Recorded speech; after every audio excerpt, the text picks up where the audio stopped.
Hey everybody. I don't normally do concern myself with things like trigger warnings or whatever, but I guess due to my experiencing of certain issues in the past with my own experiences, I just want to talk that I'm going to be talking about existential dread, existential stuff.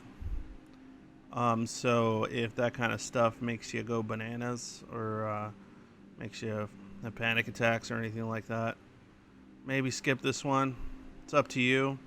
Um, but not really going to be focusing so much on you know, the effects of such anxiety, but more on the counter argument against the many of the positions people have that oftentimes lead to this sort of dread, I guess, because I just think it's there's no need for it. And it took me many years of dealing with panic and anxiety regarding this sort of stuff for a very long time before I was able to find the philosophical approach that allowed me to finally come to terms with a lot of stuff that now no longer bothers me and no longer causes me any kind of distress. So, as you know, as it used to. So, I want to talk a little bit about that. So, the reason I have this up right now is because it's a newer movie that came out. I personally think the movie sucked, but it's a good kind of depiction of what people sometimes go through pertaining to issues, existential issues pertaining to mortality, which is one of the anxiety causers is mortality issues, and then the other one is insignificance, often tied to this issue with mortality that causes a certain level of fear and just dread. Dread's the better word, I think, when you're talking about existential terror. So I'm wondering how many. Well, it's really funny because regardless of how detached, oftentimes a lot of schizoids or other PD peeps can, depending on your situation, can be from a lot of their emotions. They often have comorbids pertaining to anxiety or depression in association with this sort of topic. And I lived it for a long time, so I've been there. If you're there now, I've been there. You can recover from it. You can get better. You can get past it. It's not easy, but it's absolutely doable. And it basically comes down to changing a little bit of that cognitive framework about your reality, who you are, what matters to you, what does not, and why shouldn't or should. So, oftentimes I see, oh, by the way, if you like this shit, like it. If you like it a lot, sub. I'll do more. And if you hate it, dislike it.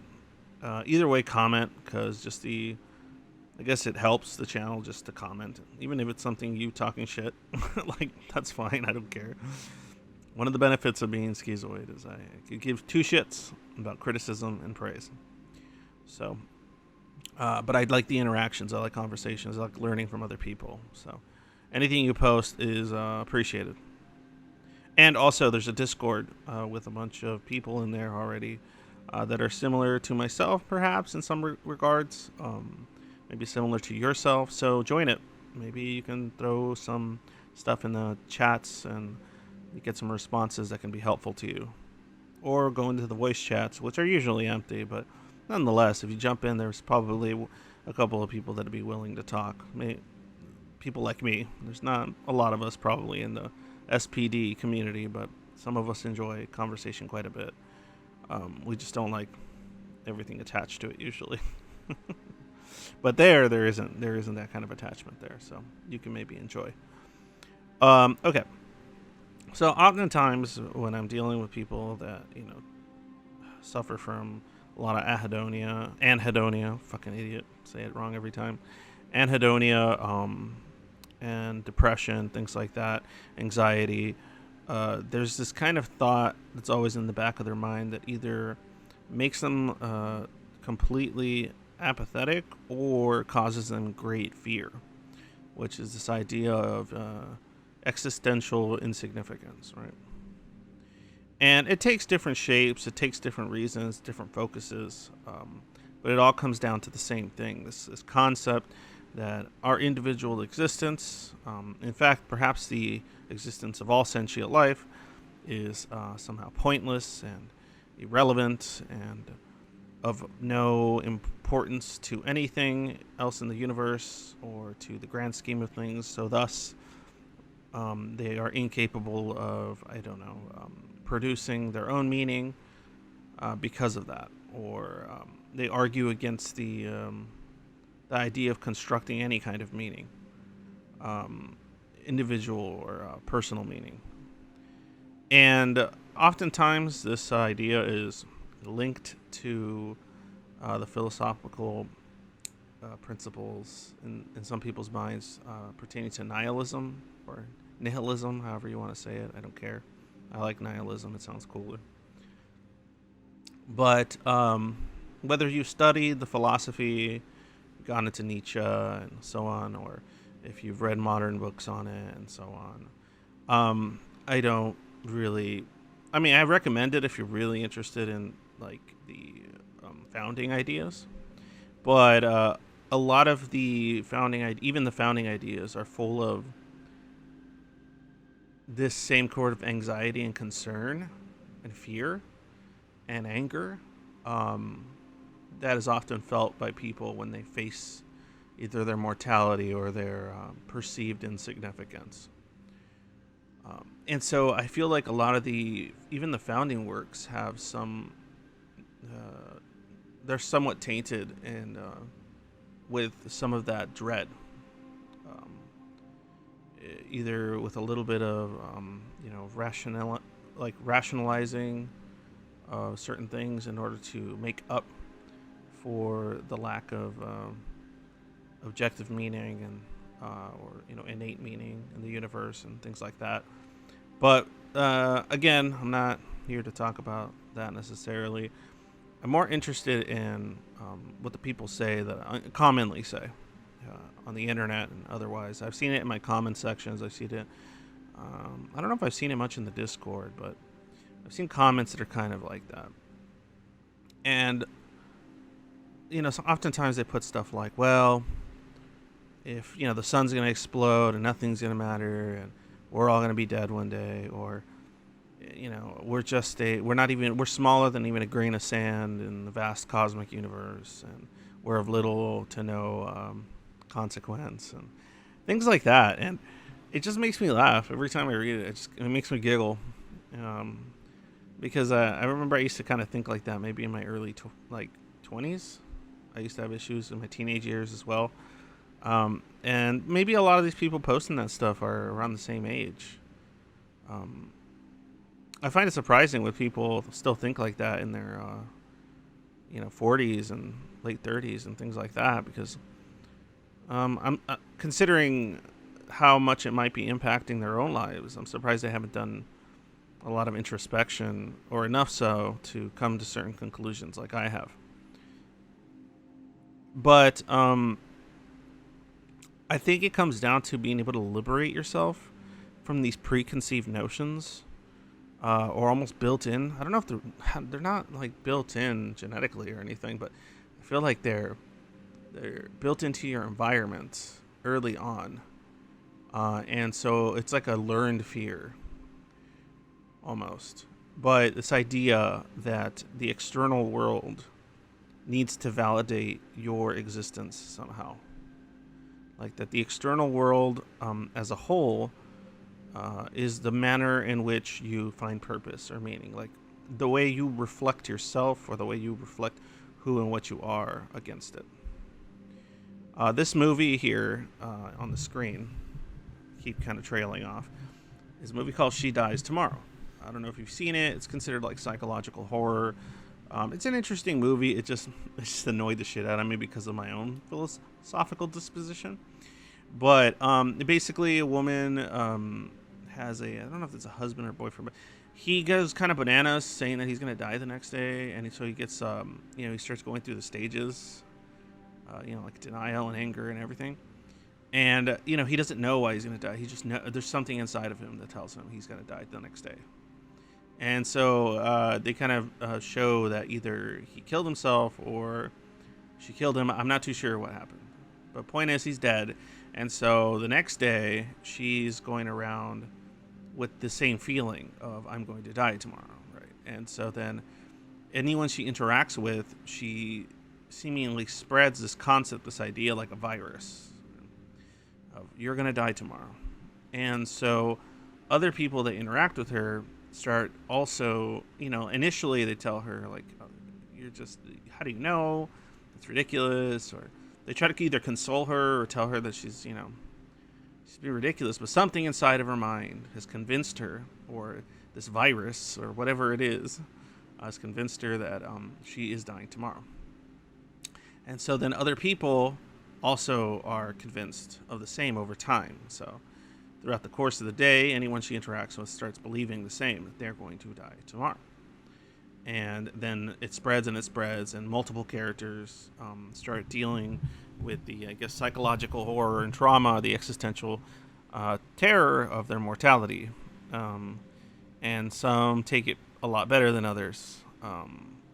Some, drive to strange acts. There's a lot of kind of artsy, weird, like unexplainable wounds and violence and things. Like it's not a violent movie. It's just it's it's very depressing movie because the spoilers or whatever. Not that it's much of a spoiler, but there's some parents that like even tell their own kid, "Oh, we're dying tomorrow," and I think they end up murdering her because they know she's going to die tomorrow. So, but they wanted to give her maybe a more peaceful death. I have no idea. But something tells them they're going to just have this unexplainable, inescapable death is coming. And as I watched it, I was just like, this is kind of hilarious because, I'm hoping it's just the whatever this infection is that's causing their I guess the brain to kind of go in this direction. But if they would have done any kind of philosophical introspection regarding their own mortality and various other things, they probably would have had a much better time. They probably would have had a lot less of a freak out crisis, no, I don't want to die, crying fits and all kinds of shit like that. And I'm not saying there's anything wrong with it. Absolutely not. Right? Everyone handles fear and dread in a variety of ways. I understand that. I used to handle it a lot differently. There's also so that's kind of like the mortality aspect. And the reason I kind of did this, I'm doing this recording, is because of this movie. Strange little movie. And then there's the cosmic kind of existential crisis, which is, the universe is so vast and impossibly infinite, and I'm this like organic meat bag walking around a insignificant planet with no cosmic consequence, and so on and so forth. For that one, it gets even funnier to me because I don't understand why, especially at this point in my life, I don't understand why people need the universe to verify or validate their existence. Like, why does the universe have to take you into account as an individual, or humanity as a whole, or all sentient life if you want to go that route? Why does there have to be some external force that somehow validates that existence in order for there to be meaning? Why is that a requirement? Right? I don't, even if you say you were this cosmic being, right, that lives 10,000 years and can create like I don't, planets or something, and you're just cosmic being that can do all this crazy stuff. Like, you're bordering on omnipotence, right? I don't understand like, how does that make you any more significant or insignificant?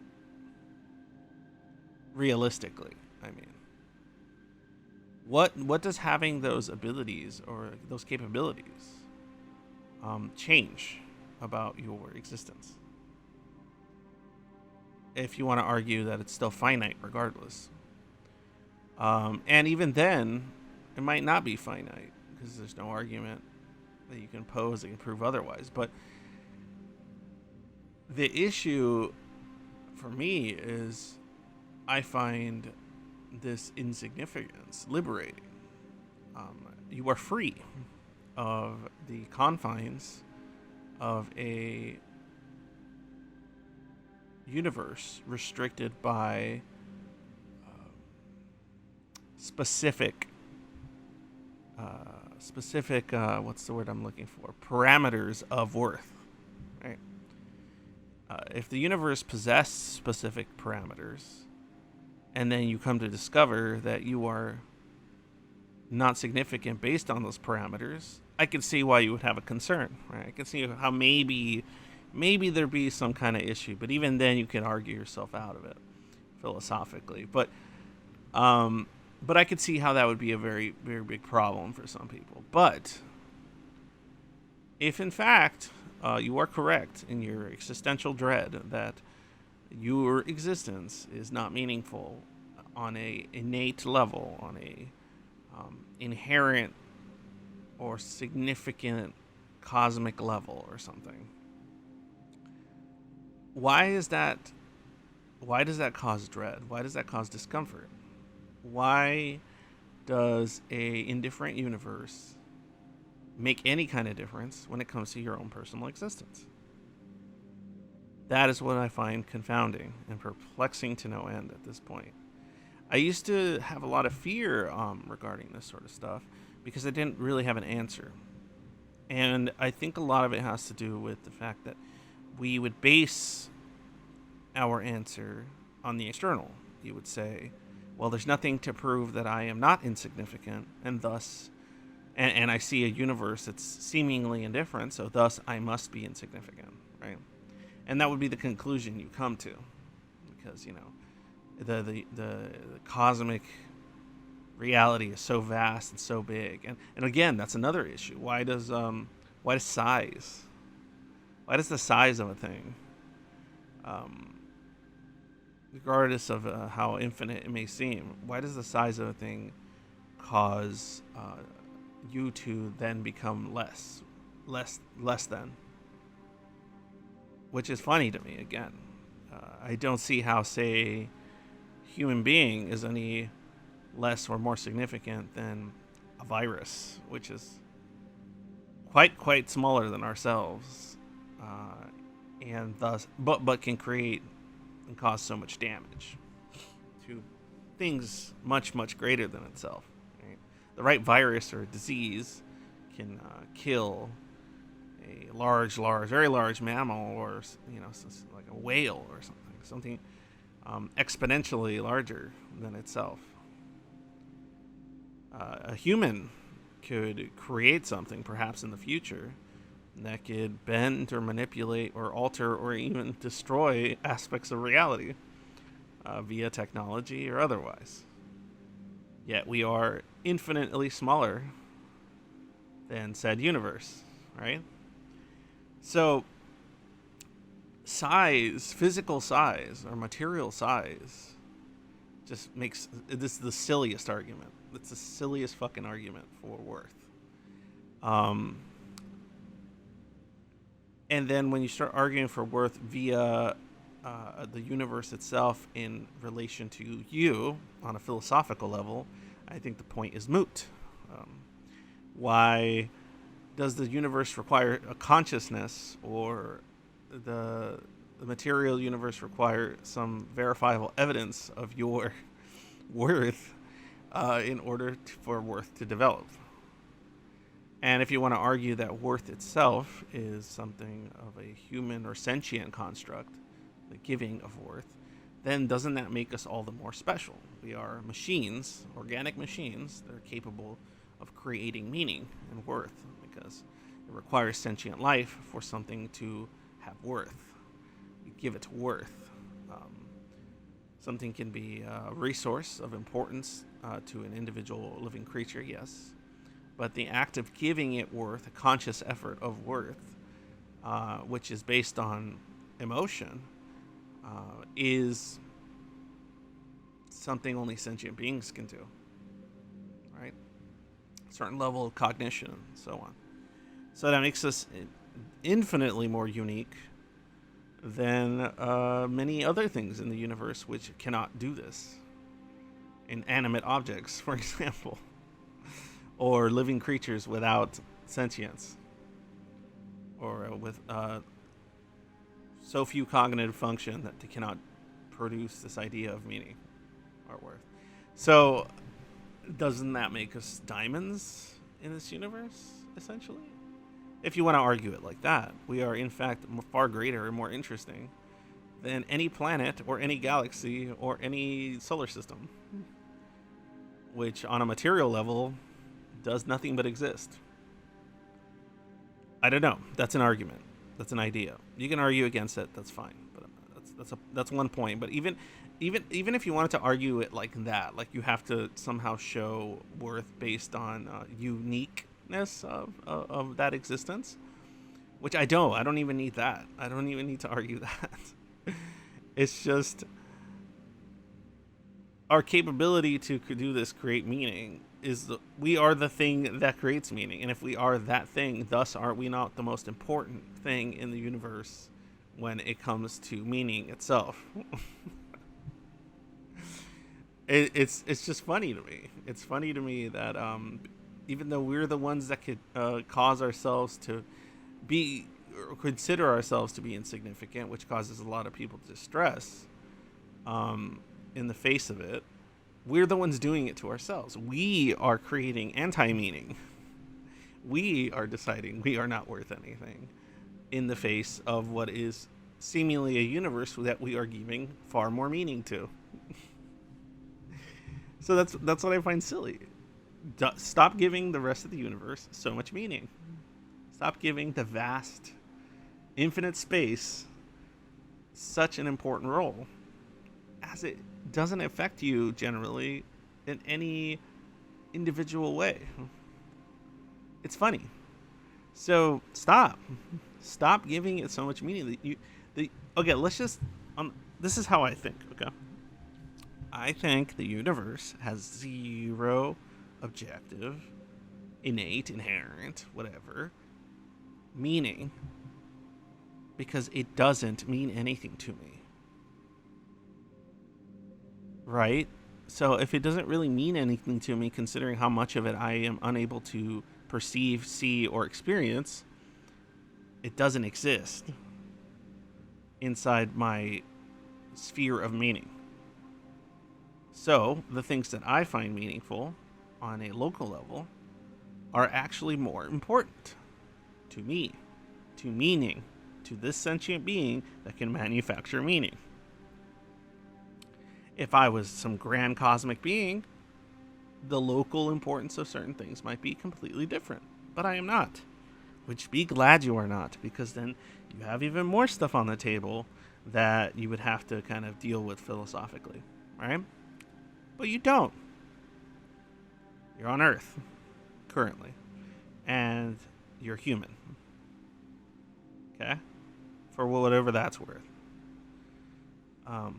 But I like to say we are intelligent life. You want to argue how intelligent, fine. But we are intelligent life on this planet. Regardless of what social constructions or names we've given ourselves. Right? Categories, so on. And honestly, what happens is, because of this lack of meaning in the face of the external world that people create, this like significance they seem to give or this insignificance they seem to give their own thoughts in mind, we end up in a world that is very unstable, highly subjective. Because then you start entering this realm of, well, if nothing has innate meaning, thus all thought and all perceptions of reality are all subjective to the individual. Thus, no perception is greater than the other. And okay, fine. If you want to argue philosophically that it's not objectively greater in any way, yeah, of course, I'm going to agree with you. Nothing has objective worth. But certain things do work better than others for keeping us functionally alive and stable as a society. Okay? Those things exist. Trial and error exists. There is essentially a form of social scientific method you can kind of go through, especially in the modern time when you have enough data to make certain conclusions about what it's like to be human and what functions and doesn't for nations, societies, and people. That, though it may be highly subjective in its creation, does not mean that all things are worth the same on an individual level or for the sentient life we have to deal with currently, which is humans. Okay? Certain things are more destructive. Certain things don't quite function. Certain things cause instability. Certain things cause economic collapse. Certain ideas aren't very good. Certain ideas have been tried and tested. It didn't function too great for a variety of reasons. Whether they may function in the future, who knows? But this idea of this nihilistic perspective of a completely unimportant, nothing but subjective universe does not equal some ideas are good and some ideas are bad to be gone all of a sudden. It's still an important thing on a practical and pragmatic level. Okay? So this fear people have often gets either ignored or overlapped by religion or some kind of spiritual precept that can oftentimes quell the fear of mortality. That sort of existential dread, the fear of mortality, is often satiated by those things mentioned.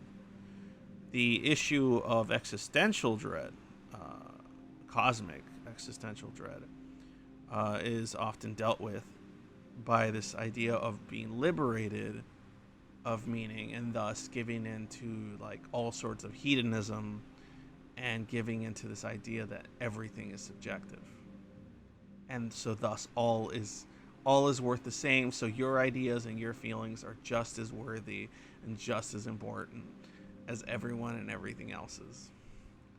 That's also an equally destructive and dangerous route for the perpetuation of sentient existence. Okay, if you want to argue, antinatalism, and you want to see everything end, you don't need to see everything end. Just don't reproduce yourself, and eventually you will die, and thus there is no need for antinatalism. I don't understand the purpose of trying to perpetuate. It's never going to work. It's counterintuitive. It's counter evolutionary. It's counter everything. You're never going to be able to politically support antinatalism. So it's just and antinatalism isn't the solution to an indifferent universe. That is not the way to go. Okay? That's you projecting your fear and your dread about your own existence onto everyone else. Okay? And I feel like things like communism are similar. It's your fear of being insignificant or feeling insignificant or of little worth and not really doing much about it half the time and projecting that onto society itself. Thus, if so much is, made equal, or what's the word? I can't. There's a word. If opportunity of outcome Was it opportunity of outcome? I think that's the one I'm looking for. Opportunity of outcome becomes uniform. Thus, you are now just as significant as your neighbor against the state or something. When you don't even need that, you don't even need the state to verify or validate your existence of being just as worthy as your neighbors. That's something you can do on an individual level. Okay? Work on that. That's what you need to work on. You need to work on if you deal with existential dread of either variety, you need to work on disconnecting yourself from this notion that the external universe, the reality around you that you perceive, is the thing that dictates your worth. Right? It's no silly or strange than people allowing their social circles or their social environment to dictate their worth. It's just as silly. To me, it is just as silly. You know, like even if you're schizoid, even if like you're just very anti, society or very introverted or averted to social interaction, whatever you want to call it. When you see other people, right, the people that aren't, neurotypical people, reflect or perceive their worth based on their social relationships, what do you think in your head? You think, oh, man, I can never do that. I just don't get that. That's ridiculous, this and this and that, okay? All right. You need to start thinking about how you perceive your worth against the external perception of reality, all right? Also the same way. It's just as silly. Just as ridiculous. It's counterproductive. It leads to nothing but a false reason to panic, a false reason to feel anger and disdain for your own existence. That's the error that's being produced. That is the mistake that's occurring. Okay? That's how I perceive it. That is my piece of personal advice. Stop it. Stop it. Okay? If you start working toward that, you're going to see a lot of this anxiety, a lot of this dread, a lot of this depression associated to that. I'm not saying it's going to fix depression. I still have constant low-level depression for a variety of reasons.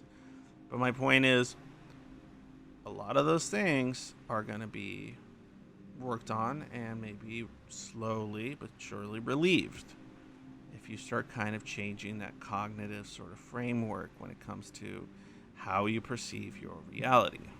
Okay? And you're not deluding yourself. To be honest, you're doing the opposite. I think when you give your external reality the wheel, you're deluding yourself into believing something that is causing you fear and dread. It's like being scared of a boogeyman in a closet. You can delude yourself into believing that boogeyman is there, and it'll keep you up at night, and you won't be able to sleep. Is he there? No, he's not there. All you have to do is get up and look in the closet.